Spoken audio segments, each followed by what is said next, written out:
হ্যাঁ আমাদের কাছে অনুমতি আছে। কি অনুমতি আছে জানাম না, কোর্টে জানাম, আমার কাগজপত্র দেখান, তাহলে আমার ঘর ভাঙবেন না, এখনই ভাঙি দেন, সব ভাঙি দিবেন। এ হেরা ইয়ে লইছে আমার দেওয়ার ঘরে কইতে আছে ওহিদুল্লাহরে শহীদুল্লাহরে দুই ভাই মিলে ভাঙতে আছে।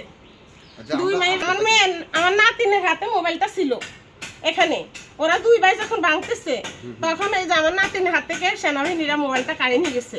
যে কিন্তু আমার এই ব্যাপারটা নিয়ে এলাকার সবাই জানে, কেন ওনারা আমার উপরে অত্যাচার অবিচার করতে আসছে। আমার এখানে ভাঙচুর কেন করতে আসছে? আমার হুমকি দিছে, আমি কাছে আমার একটা জমি নিয়ে বেজাল, তাইলে ওই জমিনটা আমার স্যার এটা জান করতেছেন, আমার ওই জমিনটা আমার ইয়ে করে দেন, ওখান দিয়ে আমার এটা সমাধান করে বলে ওটা পরে এখন না, এখন না, তুমি এখনই এটা ভাঙতে দাও, এখনই ভাঙবো। এই মহিলা বেশি কথা বলিও না, চুপ করো।